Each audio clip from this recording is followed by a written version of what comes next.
Hello everyone, this is Commerce Corner and we are going to discuss about common law exception under lifting the corporate veil। अब इसका fourth point हम इस video में start करने वाले हैं। 3 points हमने फर्स्ट पार्ट में कवर करनी है।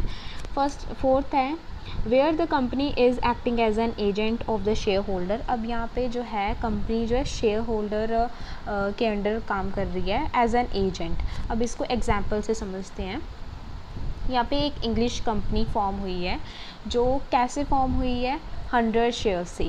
100 शेयर्स को डिवाइड किया गया है 2 पार्ट्स में, जिसका 90% कौन ले रहा है, अमेरिकन। यहाँ पे American state United film company है एंड जो डायरेक्टर्स, ठीक है, यहाँ पे हैं 10% उसके शेयर्स कौन ले रहा है, ब्रिटिशर्स, ठीक है। उसके बाद है कि अब इसके बारे में हम नेक्स्ट पढ़ते हैं कि कंपनी ने अब फिल्म प्रोड्यूस की, मॉनसून है उसका नाम फिल्म का, और जो है प्रोडक्शन कौन फाइनेंस कर रहा है, वो कंपनी जो मेन फॉर्म हुई थी जिसके शेयर्स डिवाइड किए गए थे, ठीक है। एंड कोर्ट यहाँ पे रिफ्यूज़ कर रहा है कि ये जो फिल्म है वो फाइनेंस नहीं की गई है totally by British company, okay. And the company was merely nominee. जो ब्रिटिश कंपनी है वो एक नॉमिनी के तौर पे यहाँ पे वर्क कर रही है क्योंकि उसके पास सिर्फ 10% ऑफ शेयर्स हैं। 90% ऑफ शेयर्स किसके पास हैं, जो स्टेट फिल्म कंपनी है। आता है आपके पास प्रोटेक्शन ऑफ रेवेन्यू। कोर्ट में disregard the corporate entity where it use for a tax evasion. Evasion होता है जब टैक्स से बचना होता है, तो इसको हम फर्दर एग्जाम्पल से पढ़ेंगे। इसकी बहुत अच्छी एग्जाम्पल है, देखो, receiving huge dividend interest income. अब एक वेल्थी पर्सन है, ओके, वो रिसीव कर रहा है ह्यूज डिविडेंड और इंटरेस्ट इनकम। अब वो उसने ना फर्दर कंपनीज़ में डिवाइड कर दिया अपने जो डिविडेंड थे ताकि वो अपने टैक्स से बच सके। जितनी इनकम ज़्यादा होती है उतना टैक्स ज़्यादा लगता है।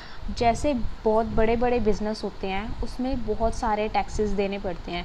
अब अगर वो बिज़नेस जो है फर्दर डिवाइड कर देगा अपनी जो प्रॉपर्टीज़ को डिवाइड कर देगा जैसे, तो उनकी इनकम कम कम कम शो होएगी हर एक पार्ट की। तो इसलिए क्या है, यहाँ पे ही उसने अपनी जो इनकम है, ह्यूज डिविडेंड है, उनको डिवाइड कर दिया किसमें, कंपनीज़ में। नेक्स्ट आता है अवॉइडेंस ऑफ वेलफेयर लेजिस्लेशन। इसमें क्या है, एक कंपनी है जो फॉर्म कर रही है subsidiary company. Main company subsidiary company form कर रही है ताकि क्या कर सके, रिड्यूस कर सके अपना बोनस जो उसने एम्प्लॉयज़ को देना होता है। Where the sole purpose for the formation of any new company, कि न्यू कंपनी का कोई भी पर्पज़ है, मोटिव है, वो है reduce the amount to be paid by a way bonus, कि जो एम्प्लॉयज़ को बोनस दिया जाना था वो रिड्यूस कर दिया। कैसे रिड्यूस किया, किसी सब्सिडरी कंपनी को बनाकर, ठीक है। वो ये रीज़न दे देंगे, जो ये मेन कंपनी है ये रीज़न देगी यहाँ पे कि हमें इन्वेस्ट करना होता है किसी सब्सिडरी कंपनी में, इसलिए आपका बोनस का जो है अमाउंट हम कम कर रहे हैं। तो ये भी इसमें ही आता है avoidance of welfare legislation. To split the profits so that amount of bonus will be reduce, यही हो गया सेम। सुप्रीम कोर्ट डिसरिगार्ड करता है ऐसे केसेस को कि आपको सेपरेट कंपनी नहीं बनानी है, ठीक है। एंड यहाँ पे जो है लिफ्ट किया जाता है कॉर्पोरेट वेल को ताकि ये शो किया जाए कि कोई सब्सिडरी कंपनीज तो नहीं बनी हुई, ठीक है। Punishment of contempt of court. यहाँ पे एग्जाम्पल से समझते हैं। 2 ट्विन्स ने एक फर्म स्टार्ट की है, ये 2 पार्टनर्स हैं एंड ये एग्री कर रहे हैं कि 2 फ्लोर्स बेच देंगे हम, ठीक है, 2 फ्लोर्स बेच देंगे। बट यहाँ पे जो है कोर्ट ने यहाँ पे मना कर दिया, रिस्ट्रिक्शंस लगा दी यहाँ पे कि नहीं बेचना, तभी यहाँ पे कैंसिल हो गया एग्रीमेंट, ओके। नेक्स्ट आता है आपका court restrain the firm from selling the property. यहाँ पे कोर्ट ने रिस्ट्रेंस लगा दी and property was transfer to company. Property जो है यहाँ पे ट्रांसफ़र टू कंपनी कैसे, जो ये 2 फ्लोर्स थे अब उसने बेचने थे दोनों ने, उन्होंने क्या किया, 2 फ्लोर्स को कंपनी में कन्वर्ट कर दिया एंड तब बेचा, ठीक है। हालांकि जो कोर्ट ने यहाँ पे रिस्ट्रिक्शंस लगा रखी थी कि ये नहीं बेचने हैं, ओके। कैसे बेचे उन्होंने, 2 शेयर होल्डर्स बन के, उस कंपनी के, मतलब उन्होंने कंपनी बना ली ना 2 फ्लोर्स की, शेयर होल्डर्स बन गए, एक एमडी बन गया और दूसरा जो है वो चेयरमैन बन गया, ऐसे उन्होंने वो सोल्ड कर दिए।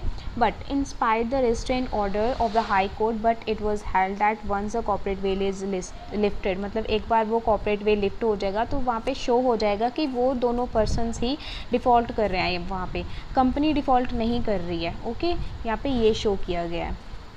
नेक्स्ट आता है ascertaining true nature of transaction if claimed as a sham. Court will be justified in lifting the corporate veil to ascertain the true nature of transaction as to who are real parties and whether it is genuine. इसका मतलब है कि जो court है वो lift करेगा corporate veil को ये शो करने के लिए कि जो पार्टीज़ हैं वो ऐसी पार्टीज़ तो नहीं है जो एग्जिस्ट ही नहीं करती हैं, फिक्टिशियस तो नहीं है, ठीक है। तो नेचर ऑफ ट्रांजैक्शन यहाँ पे ये फाइंड किया जाएगा कि रियल में एग्जिस्ट करते हैं या नहीं करते हैं। नेक्स्ट आता है determination of technical competence of company. The court held the experience of the promoters and directors is the experience of companies का मतलब ये है कि प्रमोटर्स और डायरेक्टर्स का एक्सपीरियंस जो है वो कंपनी का एक्सपीरियंस होता है। जैसे 15 ईयर्स का एक्सपीरियंस है डायरेक्टर्स का, तो वो ही कंपनी का भी एक्सपीरियंस होगा। नेक्स्ट आता है formation of subsidiary company to act as an agent. Veil can be lifted for the benefit of the company. The Supreme Court in one of its recent decision held that where the holding company कौन होती है, जिनके पास 51% of और मोर shares होते हैं, और subsidiary companies होती हैं जिसके पास उनसे कम होते हैं, और ये काम करती हैं होल्डिंग कंपनी के अंडर रहकर। अब इसमें क्या बताया है, and later is a created only for the purpose of a holding company. अगर तो सब्सिडरी कंपनी बनी हुई है तो सब्सिडरी कंपनी को शो करवाने के लिए हम यहाँ पे क्या करेंगे, कॉर्पोरेट वेल को हम लिफ्ट कर देंगे, क्योंकि जो है यहाँ पे जो सब्सिडरी कंपनी है वो सिर्फ़ और सिर्फ होल्डिंग कंपनी के लिए बनी हुई है, इसलिए हमें यहाँ पे लिफ्ट करना होगा, दिखाना होगा कि ये सब्सिडरी कंपनी है, क्योंकि मोस्टली शेयर्स जो है होल्डिंग के पास होंगे।